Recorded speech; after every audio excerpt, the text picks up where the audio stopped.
రేపు నేను ఓడిపోతా, మా గవర్నమెంట్ పోతుంది. నమస్తే, వెల్కమ్ టు సత్యాగ్రహి. నేను శివాని. సాధారణంగా ఏ రాజకీయ నాయకుడైనా మీడియా ముందుకు వస్తే ఏం చెప్తాడు? రాబోయే 20 ఏళ్ళు మేమే అధికారంలో ఉంటాం, ప్రతిపక్షాలకు అడ్రస్ లేకుండా చేస్తామని డైలాగులు కొడతారు. కానీ మన తెలంగాణ కాంగ్రెస్ నాయకులు మాత్రం వేరే లెవెల్ అబ్బా. సొంత ప్రభుత్వ గ్యారంటీల మీద ప్రజలకు ఎంత నమ్మకం ఉందో ఏమో కానీ స్వయంగా క్యాబినెట్ మంత్రులకి తమ ప్రభుత్వం మీద రూపాయి నమ్మకం లేదు. మొన్నటికి మొన్న పాలిటెక్నిక్ విద్యార్థుల ముందుకు వెళ్లి మంత్రి వివేక్ వెంకటస్వామి పేల్చిన బాంబుతో గాంధీ భవన్ లో ఫ్యూజులు ఎగిరిపోయాయి. రేపు నేను ఓడిపోతా, ఈ గవర్నమెంట్ కూడా పోతది, ఇక నా మాటతో ఫాయిదా ఏంది అని ఓపెన్ మైక్ లో విద్యార్థుల ముందే చేతులెత్తేశారు. రేపు నేను ఓడిపోతా, మా గవర్నమెంట్ పోతుంది. నేను ఎట్లా, నా గ్యారంటీ ఏం ఫైదా మీకు? అసలు మంత్రి నోటి నుంచి ఈ మాటలు ఎందుకు వచ్చాయి? సొంత మంత్రులే సర్కార్ పోతుందని ముందే ఫిక్స్ అయిపోయారా? రేవంత్ రెడ్డి మార్క్ పాలనపై కాంగ్రెస్ లీడర్ల కామెంట్ల వ్యవహారం ఏంటో క్లియర్ కట్ గా ఈ వీడియోలో చూద్దాం. అసలు మాసప్ ట్యాంక్ పాలిటెక్నిక్ కాలేజ్ దగ్గర ఏం జరిగిందో తెలుసా? పాలిటెక్నిక్ కాలేజ్లను యంగ్ ఇండియా స్కిల్ యూనివర్సిటీలో విలీనం చేస్తూ సర్కార్ తీసుకొచ్చిన జీవో 97 ను రద్దు చేయాలని విద్యార్థులు రోడ్డెక్కారు. శక్తి పాలసీ వల్ల లక్షలాది మంది జీవితాలు నాశనమవుతాయని ఆందోళన చేపట్టారు. సరే, విద్యార్థులను సముదాయించడానికి మన మంత్రి వివేక్ వెంకటస్వామి రంగానికి దిగారు. అక్కడే ఒక తెలివైన విద్యార్థి నిలదీస్తూ ఒక క్వశ్చన్ అడిగారు. సార్, స్కిల్ యూనివర్సిటీ పెడుతున్నారు సరే, ఇన్వెస్టర్లు మధ్యలోనే ఇక్కడి నుంచి వెళ్ళిపోరని గ్యారంటీ ఏంటి? దానికి మన మంత్రి కాన్ఫిడెంట్ గా సమాధానం చెప్పారనుకుంటే అబ్బే, విద్యార్థులకు మైండ్ బ్లాక్ అయ్యే కౌంటర్ ఇచ్చారు. రేపు నేను ఓడిపోతా, గవర్నమెంట్ పోతది, 5 ఏళ్లు ప్రభుత్వం ఉంటది అని నేనే గ్యారంటీ ఇవ్వలేను, ఇక నా మాటతో నీకేం ఫాయిదా అని ఎదురు ప్రశ్నేశారు. రేపు నేను ఓడిపోతా, మా గవర్నమెంట్ పోతుంది. నేను ఎట్లా, నా గ్యారంటీ ఏం ఫైదా మీకు? అంటే దీని అర్థం ఏంటి? మా కాంగ్రెస్ ప్రభుత్వానికి 5 ఏళ్ల కాల పరిమితి ఎక్స్పైరీ డేట్ ఉందో లేదో నాకైతే తెలియదు నాయనా అని క్యాబినెట్ మంత్రి హోదాలో ఉన్న నాయకుడే సర్టిఫికేట్ ఇచ్చేశారన్నమాట. ఇన్నాళ్ళు ప్రతిపక్షాలు ఈ ప్రభుత్వం ఎప్పుడు పోతోందో తెలీదు అంటే అది రాజకీయం విమర్శ అనుకున్నాం.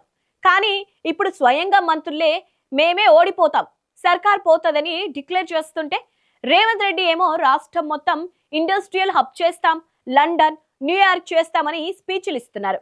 సీఎం ఏమో కొండలు పిండి చేస్తా అంటుంటే క్యాబినెట్ మంత్రులేమో ముందు మా కుర్చీలు ఉంటాయో ఊడతాయో తెలియదని హ్యాండ్స్ అప్ అనిస్తున్నారు.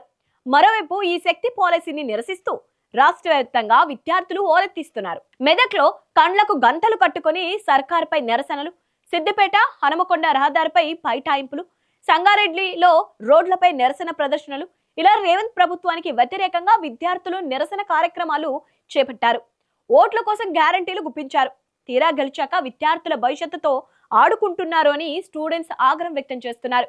ఎన్నికల ముందు యంగ్ ఇండియా అని కలలు చూపించి ఇప్పుడు యంగ్ ఇండియా పేరిట ఉన్న కాలేజీలనే విలీనం చేసి హడావుడి చేస్తుంటే విద్యార్థులు ఊరుకుంటారా మరి? ఇక రాజకీయ వర్గాల్లో ప్రస్తుతం నడుస్తున్న టాక్ ఏంటంటే ఈ ప్రభుత్వ తీరు చూస్తుంటే రాబోయే ఎన్నికల్లో కాంగ్రెస్ కు 20 సీట్లు రావడం కూడా కష్టమే అని పొలిటికల్ సర్వేలు చెప్తున్నాయి. దానికి కారణాలు లేకపోలేదు. ఒకవైపు సీఎం రేవంత్ రెడ్డి సొంతంగా టికెట్లు ప్రకటిస్తుంటే పిసిసి చీఫ్ మహేష్ కుమార్ గౌడ్ ఆయన రాసిస్తే చెల్లడానికి ఇదేమైనా సొంత శాపా అని ఓపెన్ కౌంటర్లు ఇస్తున్నారు. క్యాబినెట్ సమావేశాల్లో బయట బహిరంగంగానే మంత్రులు ఒకరిపై ఒకరు విమర్శలు చేసుకుంటున్నారు. సీఎం రేవంత్ రెడ్డి నుంచి తమకు ఎలాంటి సహకారం అందడం లేదని, నిధులు ఇవ్వడం లేదని, ఫోన్లు చేసినా ఎత్తడం లేదని ఎమ్మెల్యేలు ఓపెన్ గానే వాపోతున్నారు. ప్రతి శాఖలోనూ అవినీతి ఆరోపణలు వెల్లువెత్తుతున్నాయి. సొంత పార్టీ ఎమ్మెల్యేలే తిరుగుబాటు జెండా ఎగరేస్తుంటే మంత్రులేమో సర్కారు ఊడుతుంది అని జోస్యాలు చెప్తుంటే ఇక కాంగ్రెస్ గ్రాఫ్ పాతాళానికి పడిపోక ఏం చేస్తోంది చెప్పండి? రేవంత్ రెడ్డి ఏమో నేను ఢిల్లీకి కమాండర్, రాష్ట్రానికి కింగ్ అని బిల్డప్ ఇస్తుంటారు. కానీ వెనక చూస్తే సైన్యమే కనిపించడం లేదు. ఒకవైపు కొండా ఫ్యామిలీ ఓపెన్ వార్, ఇంకోవైపు పిసిసి చీఫ్ దెబ్బ, మరోవైపు సీనియర్ మంత్రుల సహాయ నిరాకరణ, ఇప్పుడు వివేక్ వెంకటస్వామి రూపంలో బాహాటంగానే సర్కార్ పోతదనే కామెంట్లు. ప్రభుత్వం వచ్చి ఇంకా 5 ఏళ్లు కూడా పూర్తి కాకముందే అప్పుడే కాంగ్రెస్ నాయకులు నూతన ఎన్నికల ఓటమికి మైండ్ సెట్ ప్రిపేర్ చేసుకున్నట్లు కనిపిస్తోంది. అందుకే విద్యార్థులు నిలదీయగానే వివేక్ చాలా సింపుల్ గా మనసులో ఉన్న నిజం బయట పెట్టేశారు. ఏది ఏమైనా ప్రభుత్వం 5 ఏళ్లు ఉంటుందని గ్యారంటీ ఇవ్వలేను అని ఓ మంత్రి అనడం తెలంగాణ రాజకీయాల్లో అతిపెద్ద సంచలనంగా మారింది. విద్యార్థుల భవిష్యత్తుతో ఆడుకోవద్దని ఒకవైపు ఆందోళనలు జరుగుతుంటే పాలనను గాలికి వదిలేసి కాంగ్రెస్ నాయకులు తమలో తాము కొట్టుకోవడం చూస్తుంటే ప్రజలు నవ్వుకుంటున్నారు. మరి కాంగ్రెస్ ఆడుతున్న ఈ పొలిటికల్ డ్రామాపై మీ అభిప్రాయం ఏంటి? మంత్రి వివేక్ అన్నట్లుగా నిజంగానే కాంగ్రెస్ సర్కార్ ఊడిపోతోందా, లేక రేవంత్ రెడ్డి వీటన్నిటిని దాటుకొని నిలబడతారా? కింద కామెంట్ బాక్స్ లో మీ అభిప్రాయం తెలియచేయండి. ఈ వీడియో నచ్చినట్టయితే లైక్ చేయండి, షేర్ చేయండి.